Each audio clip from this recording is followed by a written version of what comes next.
ॐ आत्मतत्त्वं शोधयामि स्वधा। ॐ विद्यातत्त्वं शोधयामि स्वधा। ॐ शिवतत्त्वं शोधयामि स्वधा. Now wash your right hand with the water from the Panchapatam and wipe your lips twice with the bottom of your right thumb as you chant. ॐ हां हृदयाय नमः. Now wash your hand again.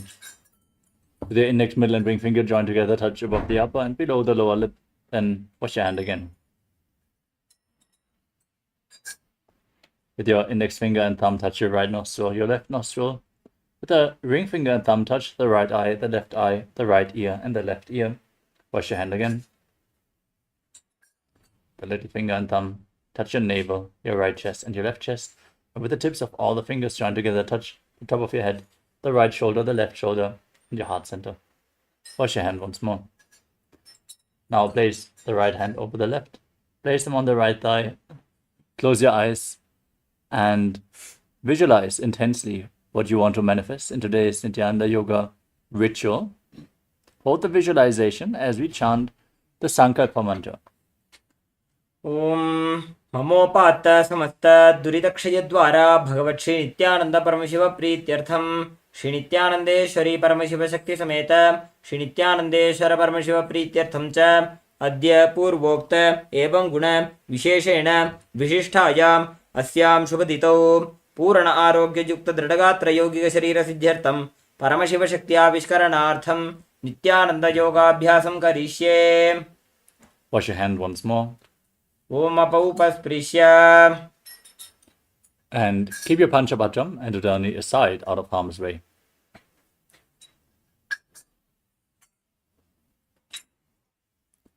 Now let us get ready for the ritual of Nithyananda Yoga. With its 12 components to make us manifest the realization of Paramashivatva, Paramashivoham, that we are the universal consciousness, Paramashiva, embodied. Let's get ready. Starting off with the first asana of the sequence, Sukhasana. Sit in a comfortable cross-legged position with your head, neck, and spine in a straight line. In the first asana, keep your hands in Bindu Mudra, index finger and thumb together, forming the mudra, the energy circuit, which will lead the Kundalini Shakti up to awaken the non-mechanical parts of your brain. Visualize Lord Shiva in your inner space. Hold the visualization throughout the entire asana and manifest Mano Shakti as you align your thinking to Paramashiva. Breathe in Samana Kumbhaka, the first pranayama of the sequence. As you control the inhalation, retention, and exhalation, intensely awakening the Kundalini Shakti, infusing the prana into the system, aligning your breathing to Paramashiva. Now inhale into your stomach, hold the breath, and visualize the fire being kindled in your navel region. The bandhas for this asana, the energy locks, are of three kinds. The Mula Bandha, the root lock, contract your perineal floor and pull it up. Uddiyana Bandha, the abdominal lock, pull your stomach in and up. Contract your stomach muscles. Pull the stomach all the way to the spine. And the Jalandhara Bandha, the throat lock, tuck your chin to the chest. And lock your throat intensely. Hold the breath in Mahamudra Bandha as you perform all the wonders. We internally chant the Japa Soham, Soham, Soham. Visualize the Japa Soham rotating around your throat in Sukhasana. तत्सुखासनमित्युक्तम् अशक्तस्तत्समाचरेत् आसनं विजितं येन जितं तेन जगत्त्रयम्. Next up is Parvatasana. Now place your feet on opposite thighs in Padmasana. Join your hands in Anjali Mudra and raise them up above your head. Keep your elbows straight, engage all the wonders, and visualize yourself as Mount Kailash. अथ वक्षे महादेव पर्वतासनमङ्गलं यत्कृत्वा स्थिररूपी स्यात् षट्चक्रादिविलोपनम्. Next up is Halipavasana. Now bring the soles of the feet together and extend them away from the body. Interlock your fingers behind your back in Parashu Mudra. Lean forward and down. Place your forehead on the ground behind your heels. As you gaze to your nose, perform Mahamudra Bandha, engage all three bandhas, and visualize Swamiji in your inner space. पूरव विधियाहु में जानो उभय पगतले संपुट ठानो पिष्ट पछे दो वो कर ल्यावो दक्षिण कर सो वाम गहावो. Next up is Nagi Pavasana. Now extend your arms out in front of you and cup your palms, placing them on the ground in front of the feet as you bring your forehead on the ground behind your heels. Gaze to the tip of the nose, engage all three bandhas, and visualize yourself as a snake. पूरव विधि परियागाने नीचौ हो भी कहू निफनास्यो लगाई हाथ आगाने धरती लगावे पसारी दो वो हाथ की अंजूली करे. Next up is KAILASA. Now hold on to the big toes in Prana Mudra with index and middle fingers. As you hold the little and ring fingers with your thumb, then extend your legs forward and up. Keep the knees straight and then cross your legs into Padmasana. Lean forward and down. Place your elbows on the mat. Engage all three bandhas, Mahamudra Bandha, and visualize yourself as a bird. अथान्यदासनं वक्ष्ये येन सिद्धो भवे नरः अकस्मात् वायुसञ्चारं कोकिलाख्यासनेन च. Next up is Nithyananda. Now cross your knees and ankle. Stack one ankle over the opposite knee. Then hold on to opposite elbows and start rotating your arms in a circular motion. Gaze to the tip of the nose, engage all three bandhas. And after some time, change the direction of the movement as you visualize Swamiji in your inner space. गोड़ा बामा पाद की आशमाहिली सोय दक्ष चरण को वारलो तापरी Gulf समोय. The next asana is Gajrasana. Now place your hands on the ground, shoulder width apart, raise your hips up high. Bring your feet flat and scoop your head and chest forward and down again and again. As you pull your stomach in and up in Uddiyana Bandha, the abdominal lock, visualize yourself as an elephant. निब्जं पादाग्रे भूमौ कृत्वा लम्बी भूया मस्तकाग्रे निधाय.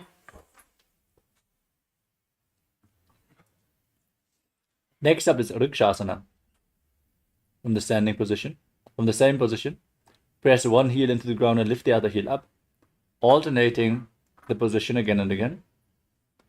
As you perform Uddiyana Bandha, visualize yourself as a bear in Rikshasana. निब्जं पादाग्रे भूमौ कृत्वा लम्बी भूया मस्तकाग्रे निधाय.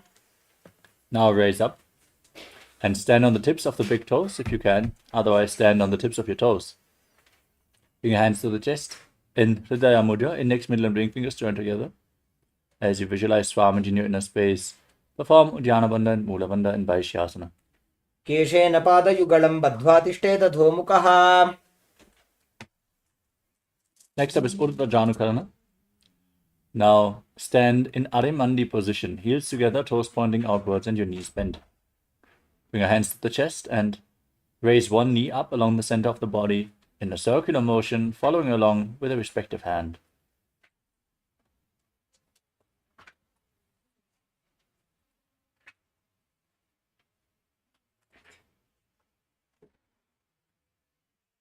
Next up is Bala Lingasana. Now interlock your fingers from the outside in Sarva Shankari Mudra. Raise one knee towards your chest and encircle it with your arms. Engage all three bandhas and visualize yourself holding a baby. एकं जानुरसि आलिङ्ग्य स्थातव्यं बाललिङ्गनं भवति. Next up is Parapidanasana. Now take one foot and pull it behind towards your buttocks with the fingers interlocked behind your back. Engage all three bandhas and visualize Swamiji in your inner space. स्थित्वैकस्मिन् पादतले कराभ्यां वेष्टयेत् तनुं पृष्ठे संस्थाप्य यत्नेन पादपीडनमासनम्. Next up is Natarajasana. Now hold the sole of the foot from the inside and kick the leg back and up as you lean forward, the front arm extended with the hand in Bindu Mudra, index finger and thumb together. Visualize yourself as Lord Nataraja in Natarajasana. उत्तानपादं क्रौञ्चं च मरीचिं वीरभद्रकं नटराजं त्रिकोणं च सुप्ताङ्गुष्ठप्रसारणे. Next up is Palavingasana on the other side. Now lift the other knee towards your chest. Engage all three bandhas and visualize yourself holding a baby. एकं जानुरसि आलिङ्ग्य स्थातव्यं बाललिङ्गनं भवति.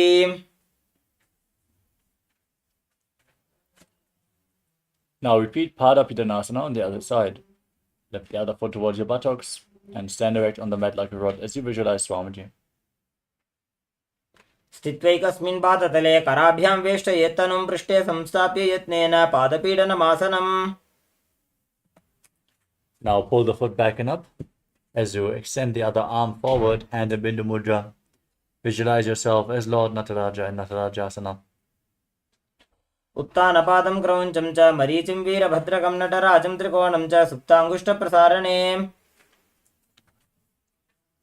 Next up is Ardha Chittakarana. Now stand again in Arimandi, heels together, toes pointing outwards and knees bent. Bring your hands to the chest and then step the right foot behind the left and swing the right arm back and forth like a pendulum. Gracefully move your fingers one by one. Place the right hand over the nose, uncross your ankles, step the left foot behind and repeat the movement.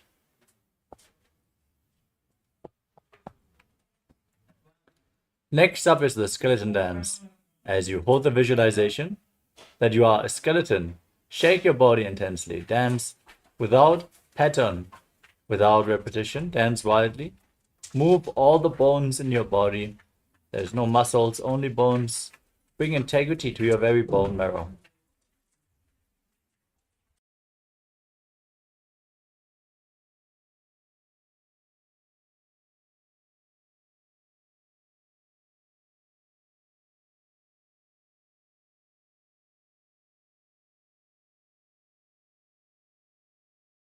Next up is Katichinakarana.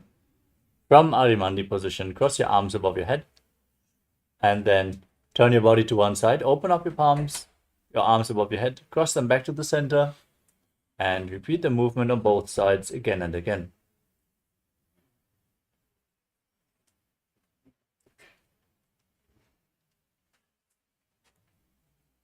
Next up is Tadasana. Now stand on the tips of your toes and raise your arms up above your head. As you keep the hands facing each other, visualize yourself as a palm tree. Breathe in Samana Kumbhaka. Fill your stomach with prana as you perform all the bandhas and internally chant the new japa Shivoham.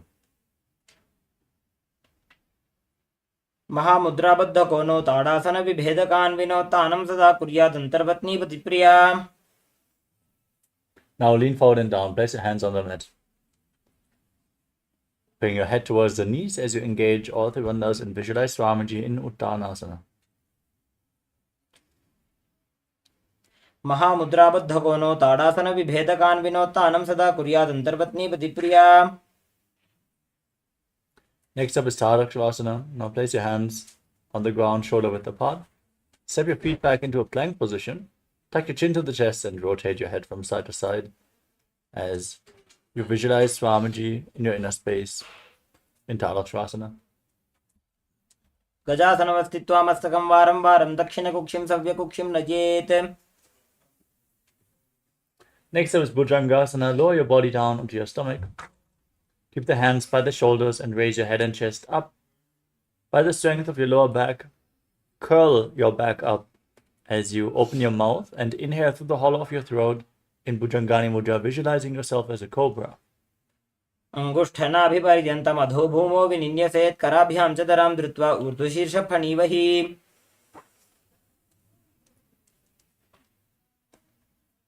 Now push your body back up into the plank position and alternate pulling one knee in towards your chest back and forth. As you breathe calmly through your nose in Sahadra Kumbhaka, lead the prana along your spine and holding it on and off. In Sahadra Kumbhaka, visualize Swamiji in your inner space. गजासन संस्थितौ जानुद्वयमाकुञ्च्य वारं वारं कर्तव्यं शशासनं भवति. Next up is Rathasana. From the same position, step one foot in between the hands. Simultaneously jump the foot back and bring the other foot in between the two hands as you visualize yourself as a chariot. गजासन संस्थितो एकैकं पादं पुरोमार्गेण भ्रामयित्वा कर्तव्यं रथासनं भवति. Now rise up. Keep one foot at the front and the back foot facing sideways. Bend the front knee at a 90-degree angle. Lower your hips and make sure the hips are facing forward as you raise your arms up parallel above your head. Gaze up towards your third eye. Pull your stomach in and up and visualize yourself as Lord Virabhadra in Virabhadrasana. वासिष्ठमथ कौण्डिन्यमूर्धकुक्कुटमेव च अष्टावक्रमथोत्थानं मयूरं सेतुबन्धनम्. Now step the other foot forward, bend the front knee, and repeat Virabhadrasana on the other side. वासिष्ठमथ कौण्डिन्यमूर्धकुक्कुटमेव च अष्टावक्रमथोत्थानं मयूरं सेतुबन्धनम्.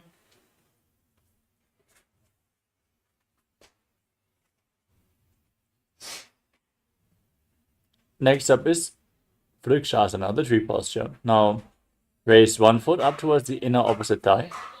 Keep the heel against the perineum as you join your hands in Anjali Mudra and raise them up above your head. Visualize yourself as a tree and pull your stomach in and up. वामोर्मूलदेशे च याम्यं पादं निधायतु तिष्ठेत्तु वृक्षवद्भूमौ वृक्षासनमिदं विदुः.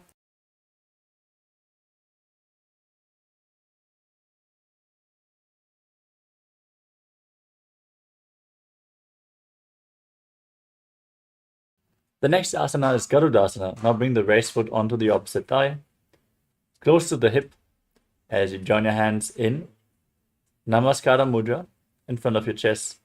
Visualize yourself as Lord Garuda. गरुडासनमावक्षे येन ध्यानं स्थिरं भवेत् सर्वदोषात् विनिर्मुक्तो भवतीह महाबली. Now repeat Vrikshasana, the tree posture on the other side. Bring the other foot up towards the perineum. Join your hands in Anjali Mudra and raise your arms up above your head, visualizing yourself as a tree as you perform Uddiyana Bandha. वामोर्मूलदेशे च याम्यं पादं निधायतु तिष्ठेत्तु वृक्षवद्भूमौ वृक्षासनमिदं विदुः.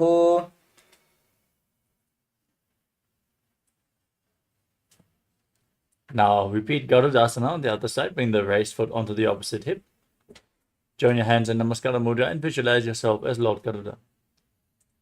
गरुडासनमावक्षे येन ध्यानं स्थिरं भवेत् सर्वदोषात् विनिर्मुक्तो भवतीह महाबली.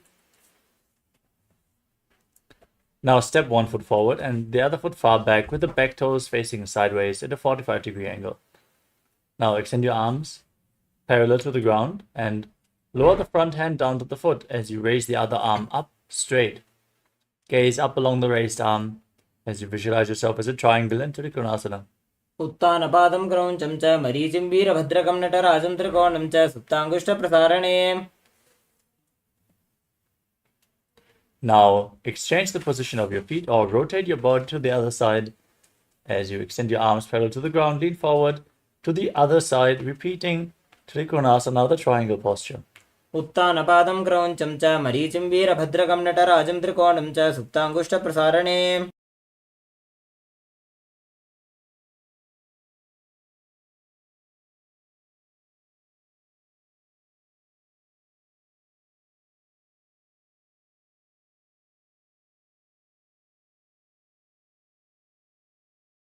Next up is Nikuttaka Karana.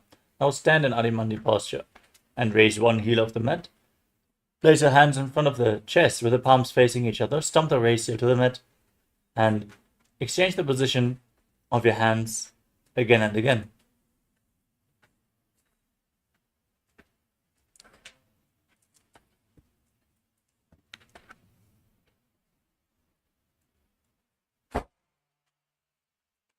Next up is Angushtasana. Now lower your body down and sit on raised heels. Tuck your toes. Keep the knees off the mat. Join together as you bring your hands in Namaskara Mudra in front of your chest.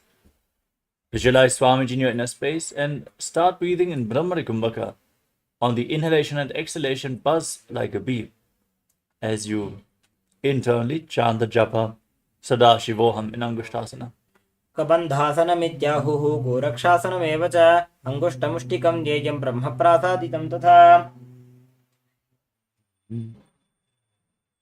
Next up is Saurasana. Now step one foot forward and keep your hands at the side of your body with the palms facing forward.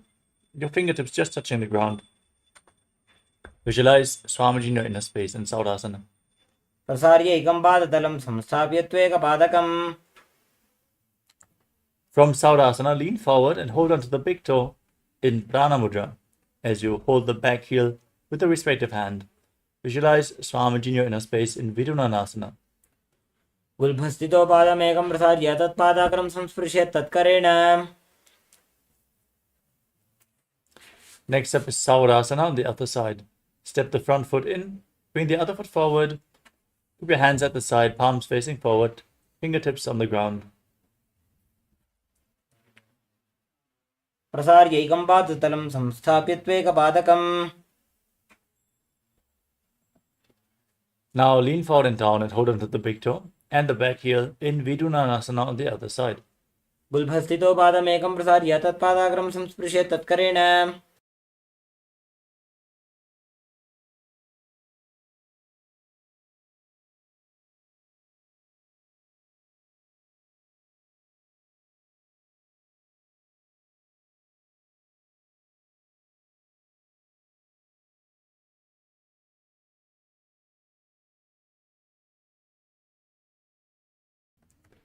The next asana is Brahmadrankushasana.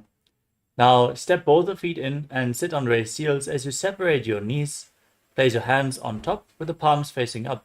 Tuck your chin to the chest in Jalandhara Bandha, the throat lock, as you gaze through the gap between the palms in Shambhavi Mudra. Keep your eyes wide open, unblinking. Stare eternally within as you visualize Swamiji in your inner space. दो फणा पानी होए वैसे एड़ी दो गुदानी वैसे कोरपक धलियां की माहिली ice माहेरा शेमिली. Next up is Kapilasana. Now drop your knees to the mat. Sit on raised heels. Keep your toes tucked. Hands on the thighs or knees. Pull your stomach in and up in Uddiyana Bandha. And gaze to the tip of the nose as you visualize yourself as Sage Kapila Muni, the founder of Mahanirvani Pita.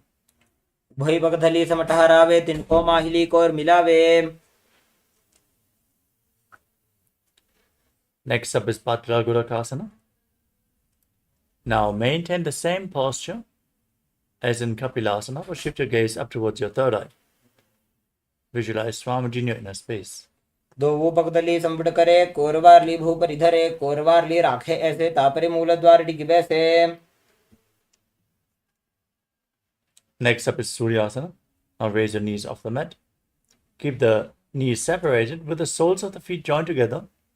As you join your hands in Paramashivoham, the lotus mudra, thumbs and little fingers together, open up your palms resembling a lotus flower and raise your arms up above your head. As you gaze through the gap between the palms, visualize Lord Surya in your inner space and pull your stomach in and up in Uddiyana Bandha. Don't forget to buzz like a bee in Brahmari Kumbhaka. एड़ी दो गुदा तरियाणे फना पानी बैठक पुनिठाने. Next up is Mandukasana. Now place your feet flat on the mat and keep your hands on the knees. Visualize yourself as a frog as you press your frog tongue against the palate of your mouth in Mandukya Mudra, catching the nectar of immortality dripping from the Sahasrara chakra. Gaze to your third eye and breathe in Sahadra Kumbhaka calmly through your nose. पादतलौ पृष्ठदेशे अंगुष्ठे द्वे च संस्पृशे जानुयुग्मं पुरस्कृत्य साधयेन्मण्डूकासनम्. Next up is Uttana Mandukasana. As you maintain the same sitting posture, bring your hands behind your back and hold on to opposite shoulders as you keep the elbows close to the head. Gaze to your third eye. Visualize yourself as a frog. Keep performing the Mandukya Mudra with your tongue flat against the palate of your mouth as you pull your stomach in and up in Uddiyana Bandha. मंडूकासन मध्यस्थं गुरुपराभ्यां धृतं शिरः एतद्भेगवदुत्थानमेतदुत्थानमण्डूकम्.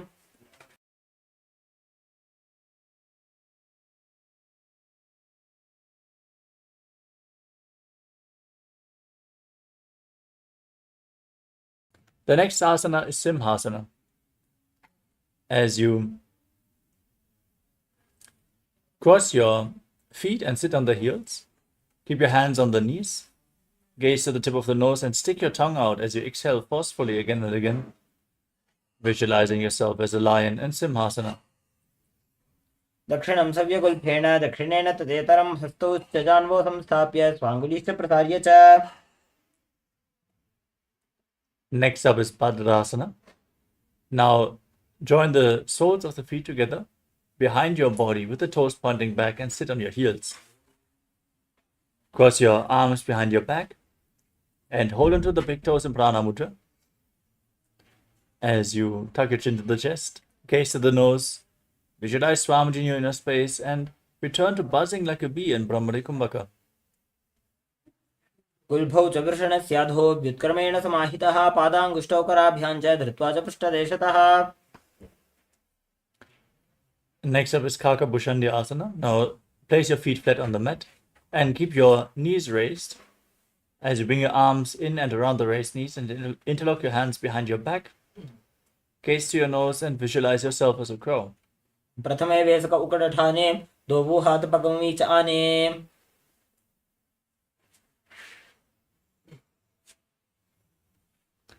Next up is Kani Pavasana.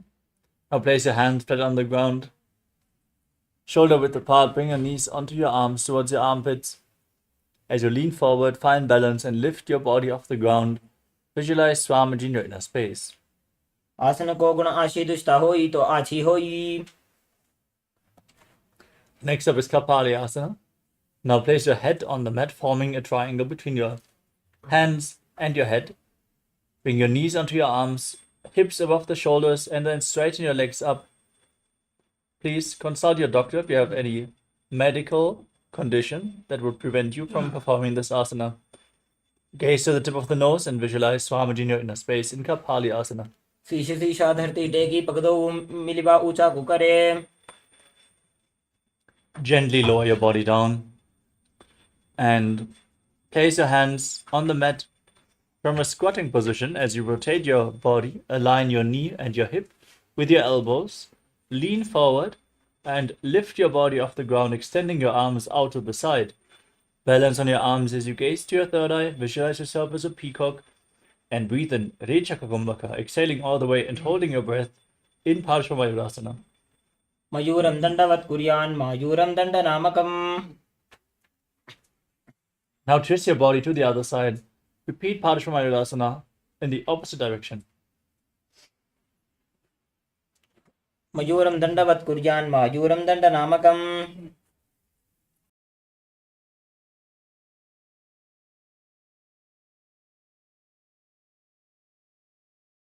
Next up is Bhairaganatha. Now place your hands on the ground, shoulder width apart. Step your feet back into a plank position. And then step one foot outside the respective shoulder in between the two hands. Push your hips forward and down as you gaze to your third eye and visualize yourself as Lord Kala Bhairava. आसन को गुण पीती जाई. Now step the front foot back and bring the other foot outside the shoulder in between the two hands. Gaze up, visualize Lord Kala Bhairava in Bhairaganatha. आसन को गुण पीती जाई. Next up is Unmukha Pitasana. Now step your foot back and bring your forearms on the mat. As you keep your hips raised, gaze to your third eye and visualize Swamiji in your inner space. भून्यस्तौ जानुनी हस्तौ चतुष्पदम वाङ्मुखम् उत्थापिताङ्घ्रियुगलकटिस्थलमभिरुका. Next up is Vasishthasana. Now raise your body up onto your hands and rotate your torso to raise one arm up towards the sky. Balance on one arm. As you gaze up along the raised arm, visualize yourself as Sage Vasishta in Vasishthasana. ऊर्ध्वकुकुटवासिष्ठ मरीचिहल मत्स्यकं परिवृत्तिं चोदरस्य विविधं धनुरासनम्. Now rotate your body to the other side. Repeat Vasishthasana on the other side. ऊर्ध्वकुकुटवासिष्ठ मरीचिहल मत्स्यकं परिवृत्तिं चोदरस्य विविधं धनुरासनम्.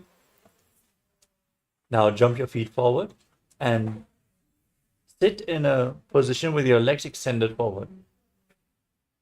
Keep your hands underneath the buttocks with the palms facing up. As you gaze to the nose, tuck your chin to the chest and Jalandhara Bandha. Visualize yourself as Lord Hanuman. Breathe in Rechakakumbhaka, exhale and hold your breath in the exhaled state again and again as you internally chant the japa Mahasadashivoham in Anjani Asana. दोवो करकी उभय हथेली कोरवारली मैले भेली सो आगाने भूपरिदाशे महाने अंगुली मिलिराशे. Next up is Parshvamayurasana, Paschimottanasana. Now lean forward and down and hold onto the big toes in Prana Mudra. As you bring your head towards the knees, engage all three bandhas, visualize Swamiji in your inner space. जानो परिललाटन्तु पश्चिमं तानमुच्यते येन केन प्रकारेण सुखं धार्यं च जायते. The next asana is Ugrasana. From the same position, slightly separate your feet and interlock your fingers around your neck as you lean forward and down. Place your head in between the knees, your elbows outside the knees. Squeeze your core as you engage all three bandhas and visualize Kali in your inner space in Ugrasana. स्वपाणिभ्यां दृढं धृत्वा जानुभरि शिरोन्यसेत् आसनोऽग्रमिदं प्रोक्तं भवेदिनलदीपनम्. Next up is Marichasana. Now step one foot in towards the perineum with the knee raised. Interlock your fingers around your back. As you lean forward and down, place the head towards the knee and visualize yourself as Sage Marichi in Marichasana. उत्तानपादं क्रौञ्चं च मरीचिं वीरभद्रकं नटराजं त्रिकोणं च सुप्ताङ्गुष्ठप्रसारणे.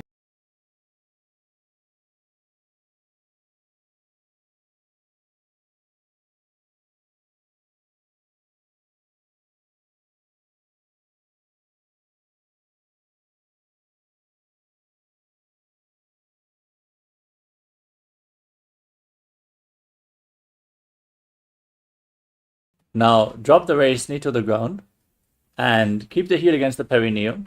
As you lean forward and down, hold onto the front foot with both hands.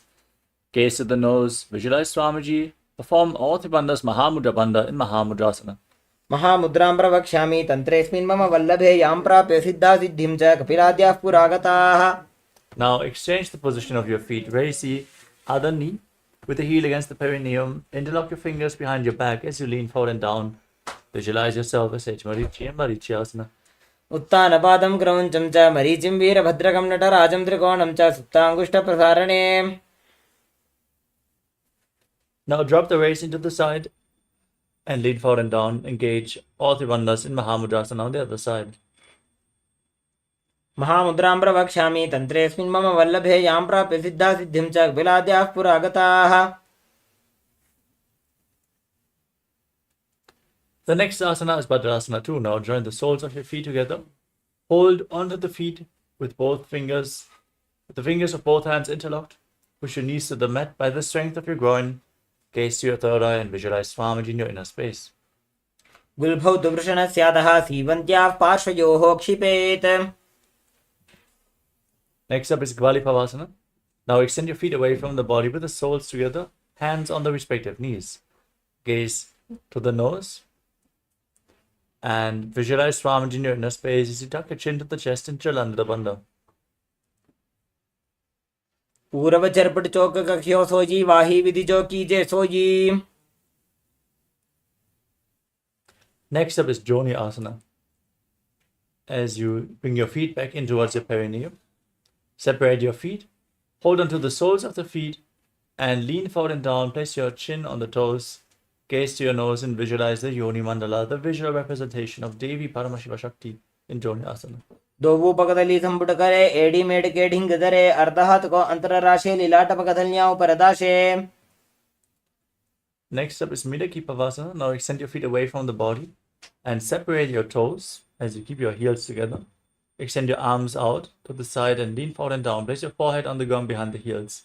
Gaze to the tip of the nose and visualize Swamiji in your inner space. पूरव विधि परिपकदली संपुट शोल एडी मिली राशे. Next up is Siddhasamadhi Asana. Now bring your feet back in towards the perineum. Keep the toes together and separate your heels. As you bring your arms underneath the shins, palms facing up, elbows on the ground. Place your face on the mat in front of your feet with the toes touching your throat. Gaze to your nose and visualize Lord Surya in your inner space. दोवु पकदली संपुट करे सोले मेढ आगा मेधरे अंगुल 8 अंतरराशे AD को ऐसे विदिदाशे. Next up is Chinaki Pavasana. Now hold onto the feet and open your feet up with the soles of the feet facing up. Open them up like a book. As you press your elbows on your thighs, gaze to your nose and visualize Swamiji in your inner space in Chinaki Pavasana. Dophkah की AD धरती मगिवा मेढ लगावे. Next up is Charapata Trukasana. Now bring the soles of the feet together. Place your hands on the knees and gently push them down towards the ground. Pull your stomach in and up, gaze to your third eye and visualize Swamiji in your inner space. दोवु पकदली संपुट धारे आगाने करे जारे पसारे. The next asana is Bhairavasana. With the soles of the feet together, rotate your feet, raise the heels up, and bring the toes down to the mat. Keep your knees pressed to the mat as you place your hands on top of the knees in Bindu Mudra.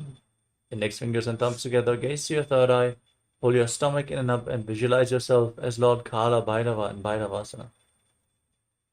उल्भौ सम्पीड्य चान्योन्यं विक्रमेणोत्थितं शनैः जान्वोः पार्श्वगतौ हस्तौ दण्डवद्भैरवासनम्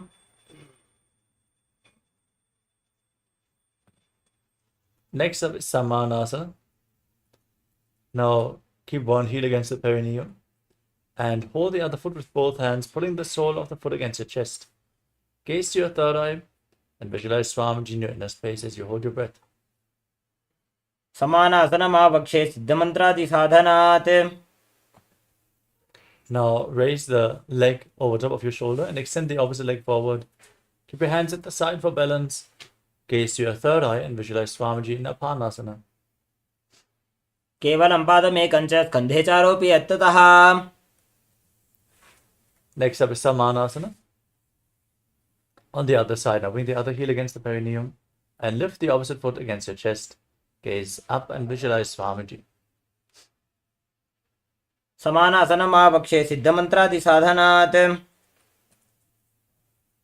Now lift the leg over top of your shoulder, extend the opposite leg forward. Gaze up towards your third eye as you visualize Swamiji in Apanasana on the other side. केवलं पादमेकं च स्कन्धे चारोऽपि यत्ततः. Now stack your knees and bring the heels close to the outside of your hips in Gomukhasana. As you interlock your fingers and place them on the top knee, gaze to your nose and visualize the face of a cow. Breathe in Siddhkari Kumbhaka. Press your tongue against the palate of your mouth without the tongue touching your teeth. And internally chant the new japa Om Nithyanandoham in Gomukhasana. सव्ये दक्षिणगुल्फं तु पृष्ठपार्श्वे नियोजयेत्. दक्षिणे अपि तथा सव्यं गोमुखं गोमुखं यथा. Next up is Anasuyasana. As you hold onto the big toes in Prana Mudra, pull your stomach in and up, and gaze to your nose, visualizing yourself as Rishika Anasuya. दक्षिण गोड़ नीचे उठाने, बाहों ताके ऊपर आने. Now interlock your fingers behind your back and lean forward and down.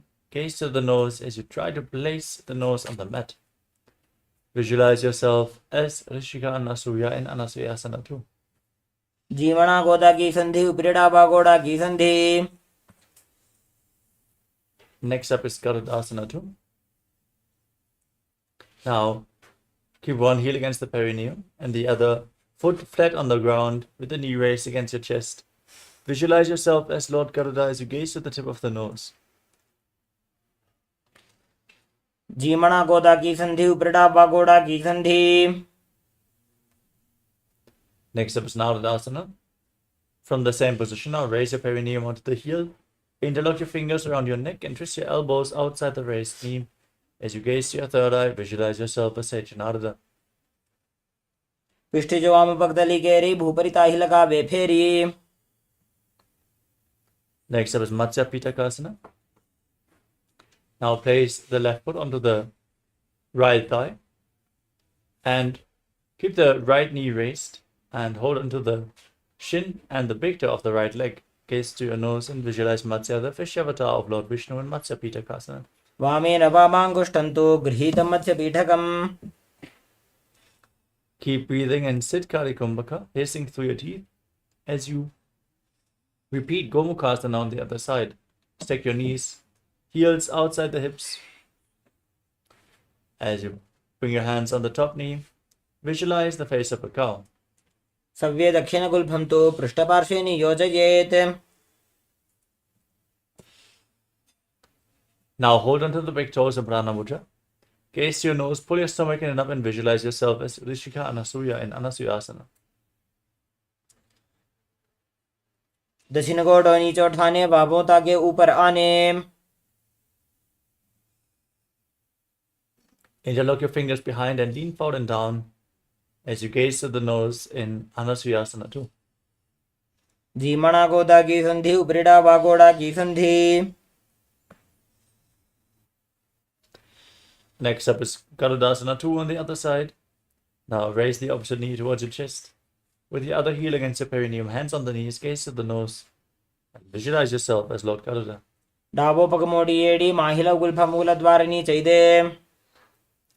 Now raise your perineum onto the heel. Interlock your fingers behind your neck and twist your elbows outside the raised knee as you gaze up and visualize yourself as Nithyananda. डाबो पग मोड़ी AD माहिला गुल्फा मूल द्वारिणी चैदे. Now place the right foot onto the left thigh. Keep the left knee raised. Hold onto the shin and the big toe of the left leg as you gaze to the nose and visualize Matsya, the fish avatar of Lord Vishnu. वामेन वामाङ्गुष्ठन्तु गृहीतं मत्स्य पीठकम्. Next up is Matsendrasana. Now extend your legs out in the front and place one foot on the opposite thigh. As you keep the left foot on the right thigh, raise your right knee. Place the right hand behind your back. Twist the left elbow outside the raised knee and keep your hand by the neck. Gazing up towards your third eye, visualizing sage Matsendranath, the master of Hatha Yoga. उदरं पश्चिमाभासं कृत्वा तिष्ठति यत्ततः.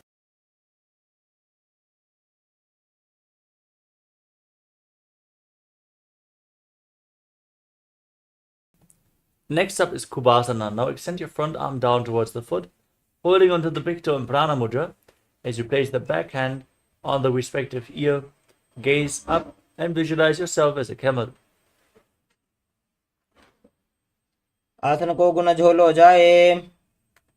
Now drop the hand from your ear to the ground behind you. Twist your spine even further. Keep holding onto the front foot as you gaze to your third eye and visualize Sage Matsendranath and Matsendrasana 2.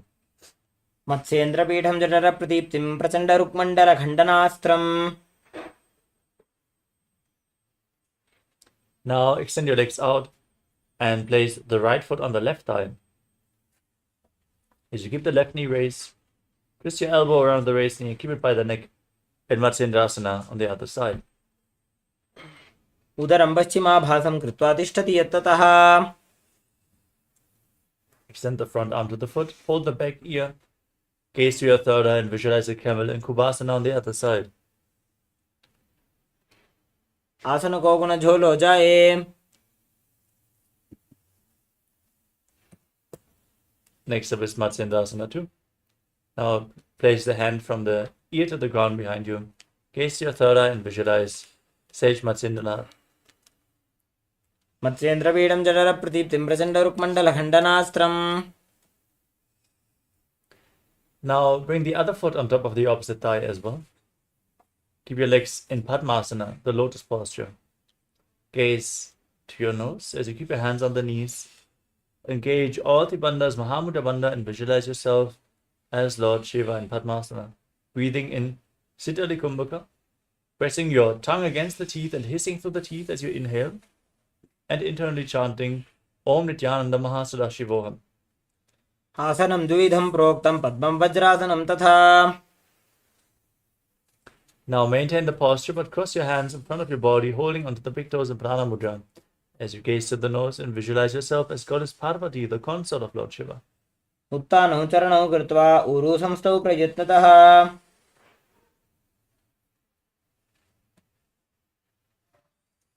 Next up is Kukutasana. Now bring your hands between the legs with the palms flat on the mat. Lift your entire body off the ground, balancing on your arms. As you breathe calmly through your nose in Sahadra Kumbhaka, visualize yourself as a rooster in Kukutasana.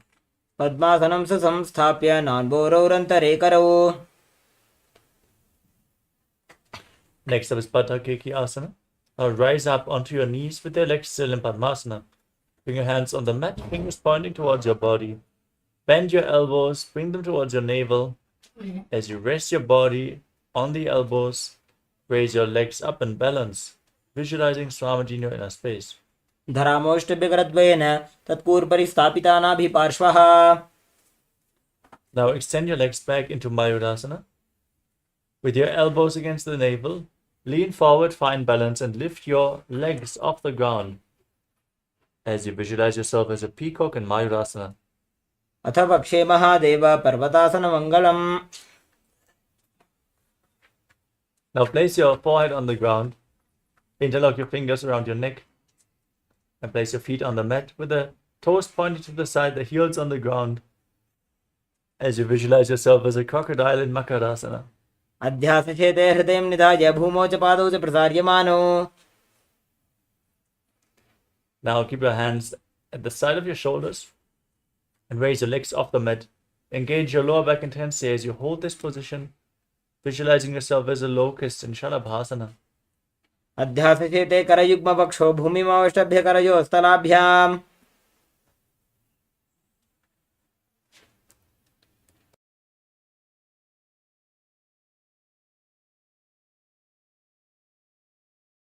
Next up is Ushtrasana. Now bend your knees and hold onto the feet, pulling them outside the hip. Try to bring your heels to the mat, visualizing yourself as a camel in Ushtrasana. अध्यासचेते पदयुग्मं व्यस्तं पृष्ठे निधायापि धृतं कराभ्याम्.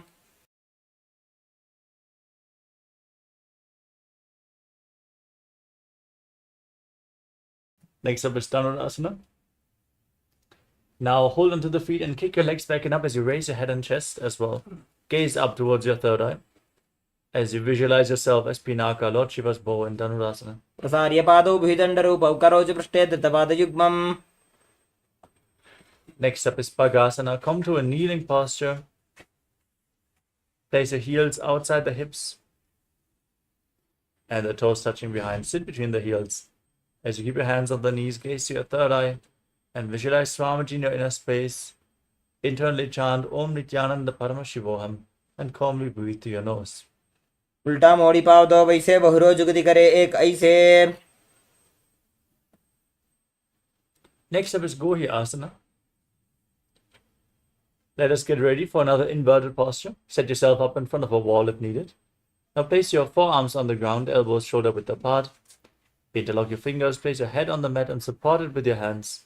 As you raise your hips above the shoulders and walk your feet forward, lift your legs up and hold this position. Squeeze your body into a ball, pull your knees in, try to touch your chin with the knees.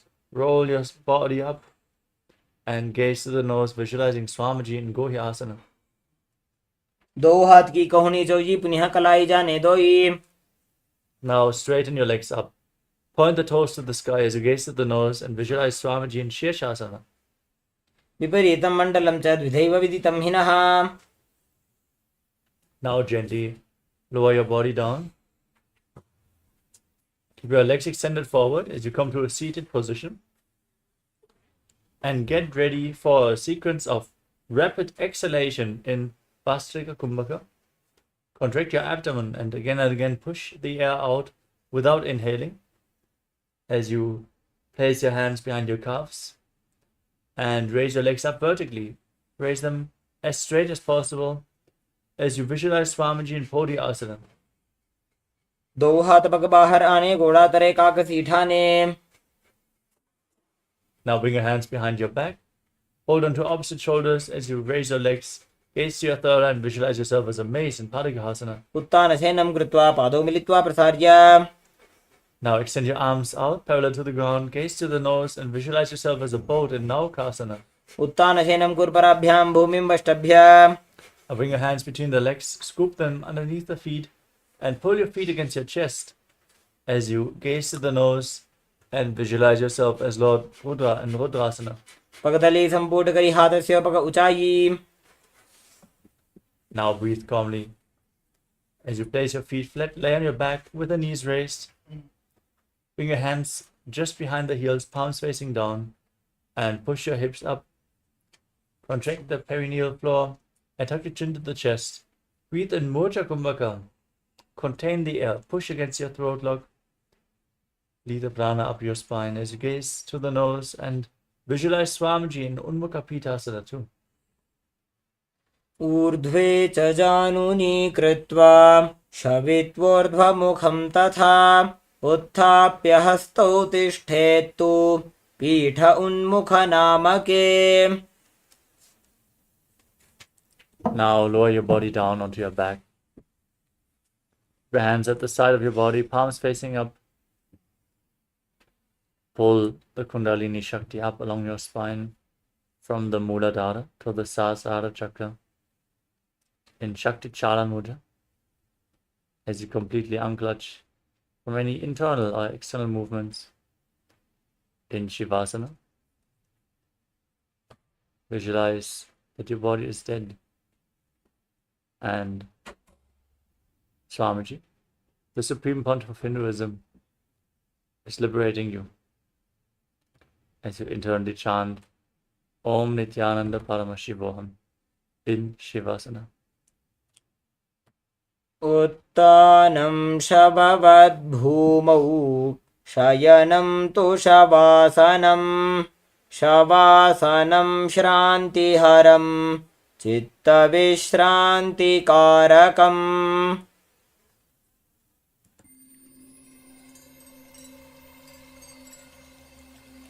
I welcome you all with my love and respect. Let you all open all your three eyes. Om Nithyananda Paramashivoham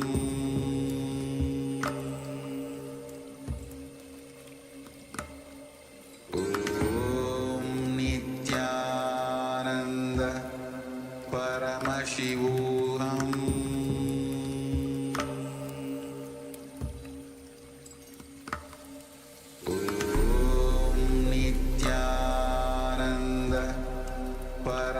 Paramashivoham Om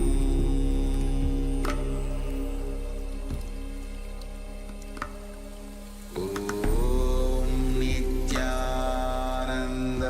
Paramashivoham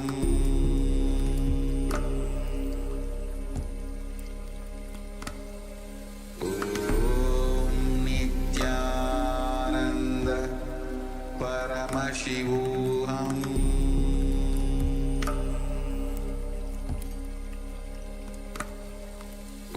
Om Nithyananda Paramashivoham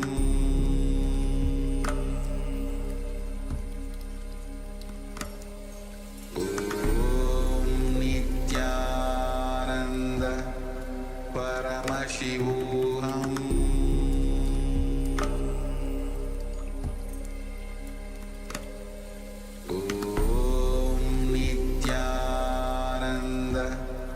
Paramashivoham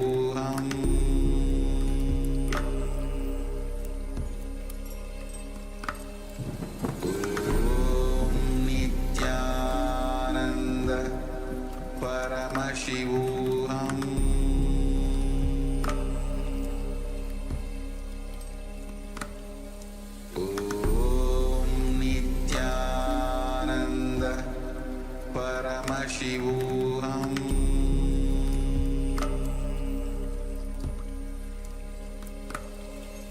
Om Nithyananda Paramashivoham Paramashivoham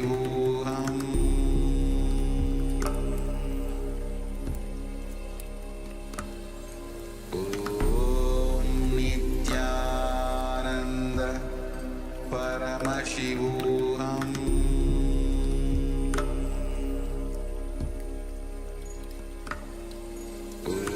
Om Nithyananda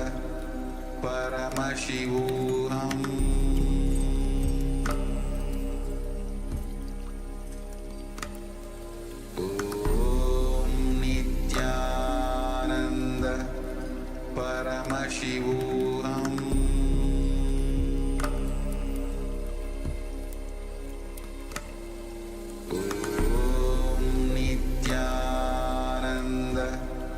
Paramashivoham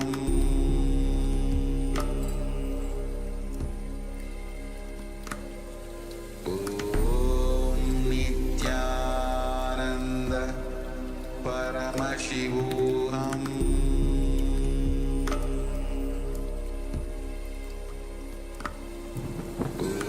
Om Nithyananda Paramashivoham